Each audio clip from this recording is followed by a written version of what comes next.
Uh, Hello and welcome. Actually, hang on, let me get a drink first.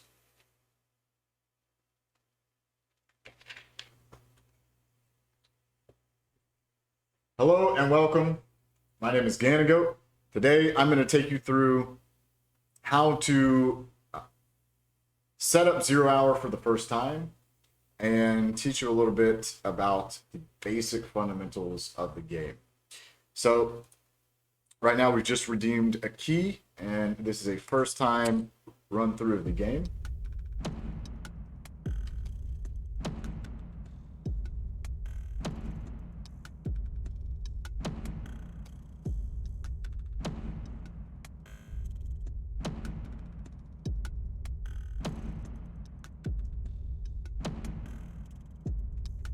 So the first thing that's going to happen as soon as we get in here is it's going to want us to pick our region. Welcome to Zero Hour. So we're in US East. Let's go ahead and select that. And before you're allowed to really do anything, they want you to go through the training first. You have to at least play the training one time. So we're going to go into click on training here. And from training, I think you can just leave right away. They may have updated it to where you actually have to run through it. So let's grab ourselves one of the Mackie 10s. And we're going to run through this training. You just got to make it to the end, and then you can leave the game. This over here is power. This is in a lot of the maps. It's in every single one of the maps. If you walk up to it and press space, you can turn off the power. By default, T is your flashlight. So you can turn on the flashlight with T to see in the dark a little bit better. And you can turn power back on by pressing space again. It'll turn all the power on. The lights should be shootable now, and they are. Most light sources are shootable. Some of them are not. So let's go through the training real fast.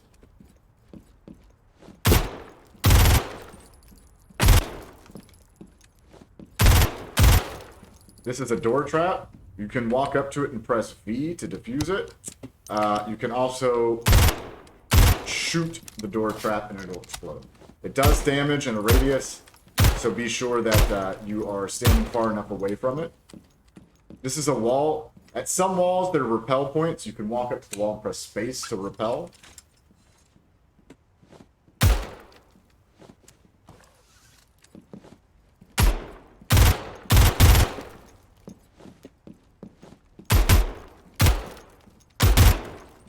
If you shoot it, it'll explode.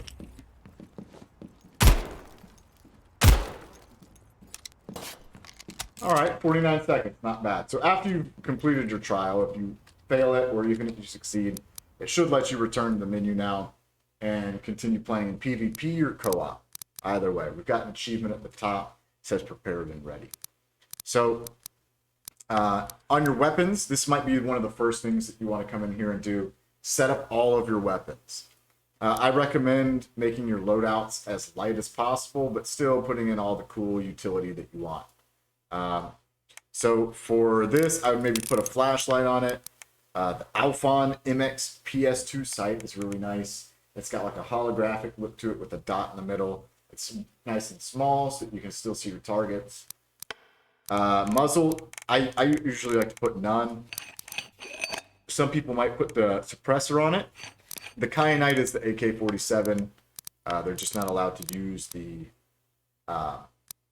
same name for legal purposes. For pads and foregrips, if you're playing and you're playing to play a PvP, I recommend not having any pads. This one doesn't have any available pads to select from, but I recommend not using these at all. They are just cumbersome. They do different things, and maybe I'll explain that in another video.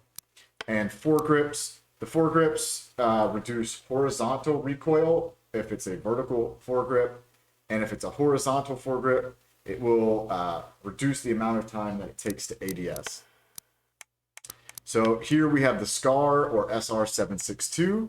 We want to make sure we got a flashlight on this. I don't really recommend the IR sight black, or the Steiner laser, unless you like to use night vision, which I will explain later. I also don't really like to use night vision.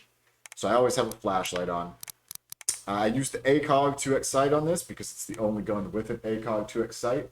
So it kind of has some very unique properties in that sense for holding angles. I use the suppressor on this as well to kind of give myself a little bit of concealment. Again, no pads, ADS only. Whenever you ADS, it will turn on your flashlight or laser, whatever you have equipped on your rails here. Your pads are pressure pads. And so whenever you ADS, it will turn that laser or flashlight on. Conversely, this is inverse ADS. So anytime that you're not ADS'd, it will turn your flashlight or laser on. Foregrips. I don't actually use a foregrip on this. I don't think it needs it. It has pretty good recoil management as is. The Valkyrie, I do use a foregrip on, actually let's start on rails first. Again, I have my flashlight. No sight on this one. And sorry, every time you go through here and change this, so none, Alphon, flashlight, and nothing, make sure you select save. The system is in a buggy state right now where you have to save each gun individually as you go.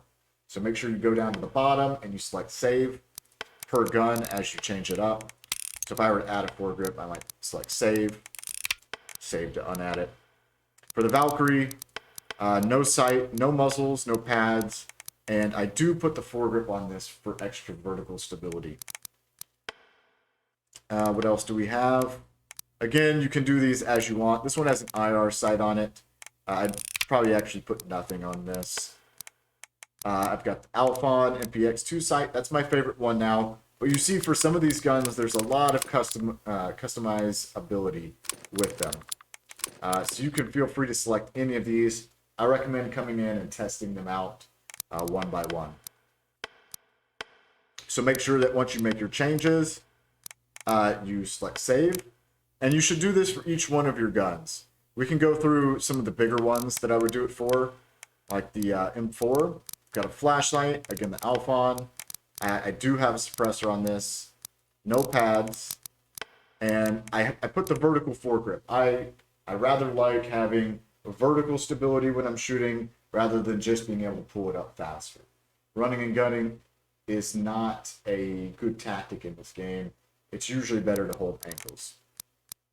We can also go down here to the MAC-10. I tend to run this completely bare. And that's about it.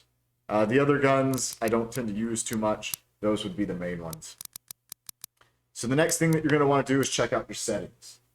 So these are, of course, you want to play with these however you want. But for me, I tend to like to have my game info on so I can see my FPS and ping at the top and fine tune it that way. Tinnitus effect, I've turned this off so that there's no ringing in my ear. You still get the tinnitus effect in the form of a muffled sound where you don't actually hear any noise. But in terms of the ringing that would normally come with the tinnitus, they've disabled that for people that actually do have tinnitus.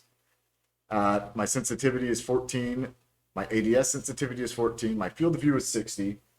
I say it in my stream all the time, I've got old eyes, old man eyes. I can't see very far. So I've got that blown up to the size of watermelon heads as much as you can. And toggle lean is on, toggle aim is off. In terms of video, I go full screen window, VSync off, anti-aliasing off. Quality settings very low for performance. I like to have as many frames as possible. Texture resolution high, shadow resolution high. This helps me distinguish small details much better than whenever it's a lower quality setting. So especially at far ranges, you want to have that texture resolution high. And the shadows, lights do cast shadows on certain objects. So in some scenarios, you will be able to see someone coming around a corner before they actually come around a corner. Shadow resolution high, active amount, shadow amounts. I've been playing with this on and off.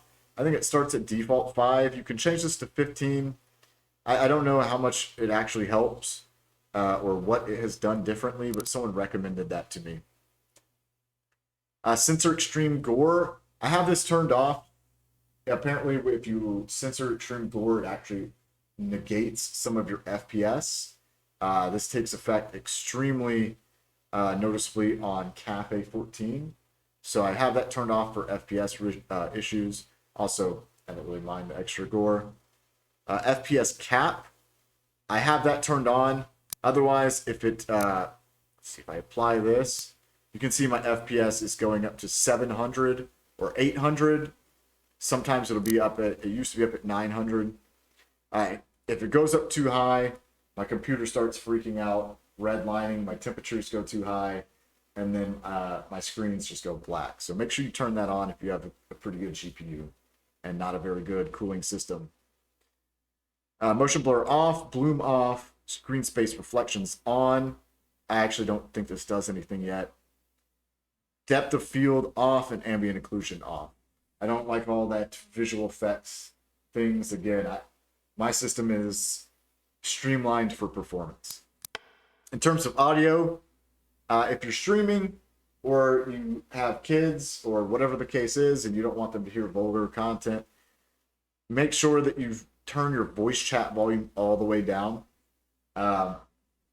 There's a really good community in Zero Hour, but there are a few bad apples, as with everywhere out there on the big wide world of the internet. So rather than, you know, have to deal with them, I just recommend having it off. Controls, I don't think I actually rebound anything here. It's all default. I'm just double checking for you guys. I think push to talk is middle mouse button. That's something that confuses a lot of people, having it on middle mouse button. I went ahead and switched it to K, which was the default in Counter-Strike 1.6 back when I played.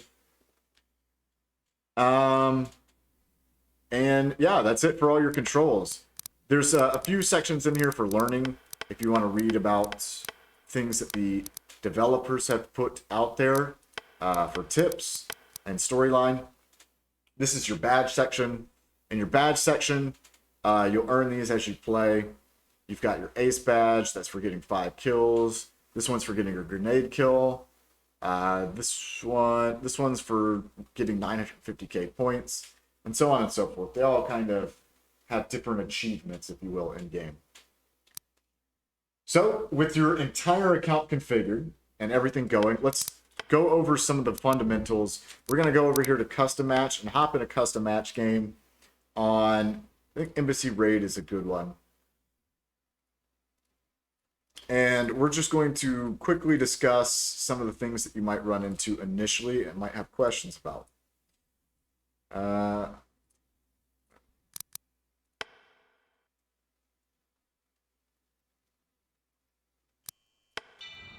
So on the attacker side of things, you'll start in by choosing your loadouts.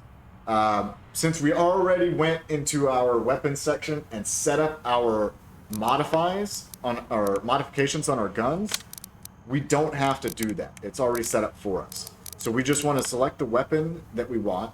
Let's go with the SCAR, the handgun, any utilities that you might want. You can get the nades, the C2 charge for opening doors that are locked, night vision. I don't recommend that. And on utility 2, you can get grenade, flash, smokes, or under door camera. Over here at the top left, this is where you can select your spawn location. You can do this again on the planning table map as soon as we get past this stage. So now that the timer's almost over, this is the planning table map. You can see that we have a spawn location here, indicated by the big circle, a spawn location here, indicated by the big circle, and a spawn location here, indicated by this big circle. These align with the 3 spawns that you're able to pick on the, I think it's called not the preparation phase, but the loadout phase, I guess. This white pinging circle is where the objective is. You can draw on the map by left-clicking and moving around. You can also right-click on the map and choose any one of these 3 icons to drop down a ping. This white pinging circle is where the objective is. Either the bomb or the hostage are the only 2 objectives at the time of this video. By dropping a ping on the objective, I now know that that is where I should go. This little lightning bolt is the power. So if you want to know where power is, that's how you would get to that. We spawned in here. I can go back to my planning table map after I've spawned into the active phase. And you can see I spawned over here at this location. This is your power if you want to go there. And this is the objective. You can see that the yellow ping we dropped on the map is now visible while in-game.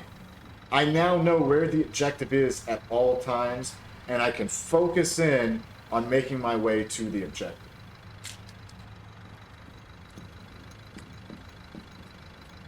Glass is either bulletproof or not bulletproof. And it's very confusing for a lot of players on how do I determine which one is bulletproof and which one is not. Very easily, you can see that this checkered pattern here in the glass with the black squiggly checkers patterns is an indication that the glass is bulletproof. So your bullets will not go through there and to the other side. You cannot make a bullet hole and then shoot through that hole either to make it through to the other side.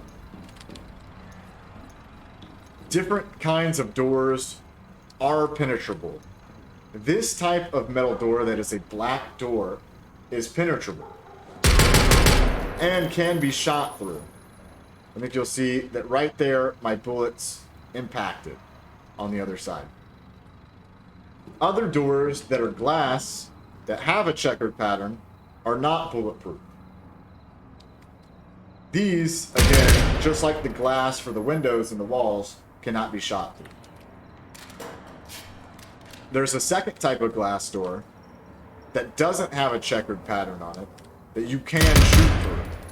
And you can see that my bullet decals are showing up on the other side of the wall.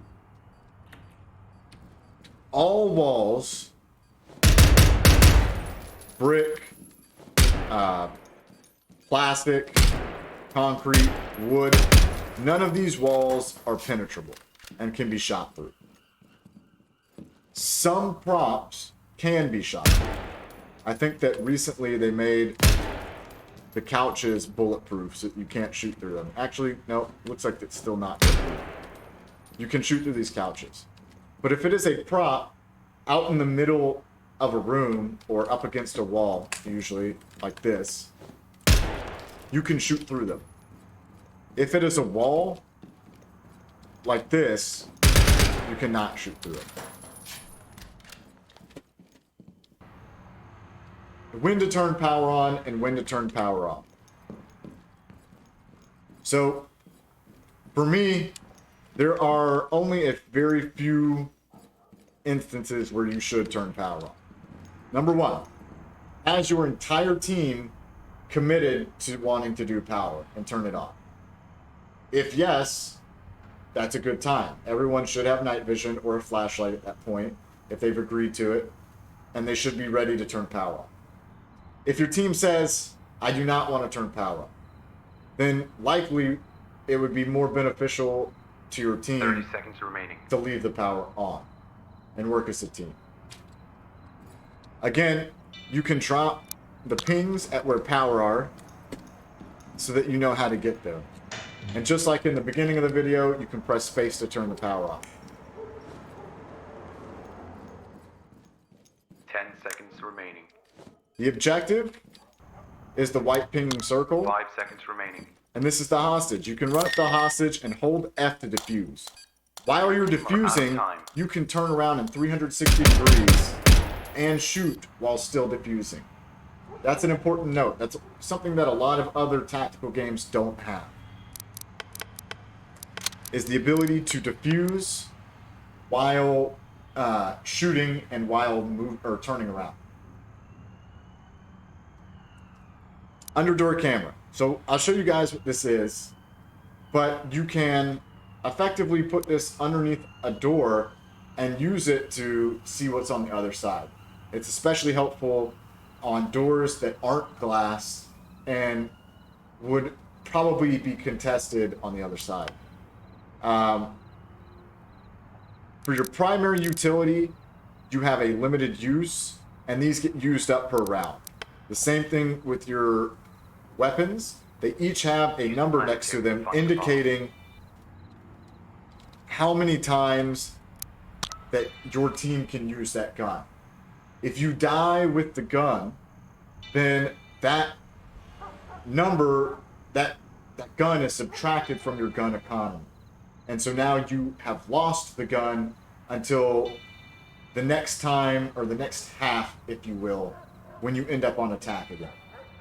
For the remainder of that half, though, your weapon economy will be down one gun.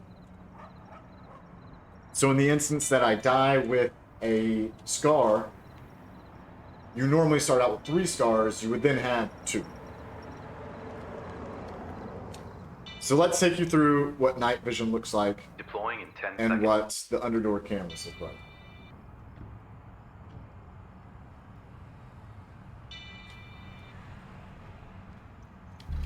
Locate and defuse the bomb. Now the underdoor cameras on this map probably aren't very useful because you can come over here to this bulletproof window with the checkered glass and see in on the other side of the door. But for instance, if you could not do that, you could come up to the door and hold G. Now, really quick, I want to highlight using my mouse cursor. Down here at the bottom is where you can see both of your utilities. Right now, I have the underdoor camera, which is that icon, selected. And if I use number pad 3, I can switch from one utility to the next. If I switch from my underdoor camera to my other utility, then it will say numpad 4, and it will show an icon of my night vision. What that says is that I actively have that utility selected, and if I want to switch, I need to press that button to switch. So I press 3, and now I have night vision selected. If I press G, it will turn my night vision on. If I press G again, it will unequip my night vision. And if I press 4, I now have my underdoor camera equipped. So I can go down to the bottom of the door. You can't look right at the top of the door. You need to look at the bottom and hold G. You can see now that I've put my underdoor camera underneath the door. It says to hold F. If I hold F, I can take my underdoor camera away. So let's put my underdoor camera back. That's helpful if you want to go and take your underdoor camera to another door after this door and reuse it. So if I hold G, I can now, is it 5? No, it's G. I can now look at my underdoor camera, and perhaps I need to look down more. And I can see on the other side of that glass. I can see into bathroom, and I can see over there to that black door over there. So I will be able to see if there's any enemies in this room. I can also check that deep corner on my right. And I might take this back with me, and then open a door. Nothing there, we've already checked. So, I think I'll probably go over one last point, or maybe a couple more points. One major one would be doors. Doors, you'll have to go to the handle and press F. When you press F one time, it opens the door cracked. This is helpful if you want to throw nades inside in a sneaky manner. I might come over here and toss a nade. And then you need to press F again to open it completely. So if you're trying to open doors quickly, you might want to double tap it. Or you also might want to just press V, and you can kick the door open. The door will swing open and off to the side. Now this can be only kicked open one way. So if I try to kick it this way, it remains closed. That will just be a learning process to figure out which ways that I can open doors. If you kick a door enough times, you can kick the handle out. And you can use that to look through to the other side. When you open the door, it won't fully shut anymore now that the handle is broken. 10 seconds remaining. And really quickly, I want to go over 5 seconds ADSing. remaining. When you're ADS'd, you can zoom in further by pressing Alt by Your default. team are out of time. And this works with any gun. You can press Alt to zoom in and out.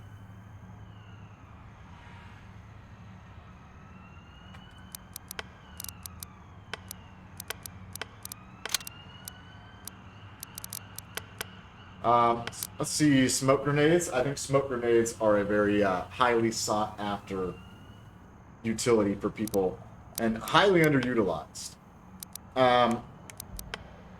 So here, when you modify your gun, you can modify your gun just every bit as good as you can modify it in the weapon loadout on the main model. The difference here is that these changes are not permanent. You cannot save them. So these are very on-the-fly changes if you're trying to adapt to something that's happening in-game during that current game.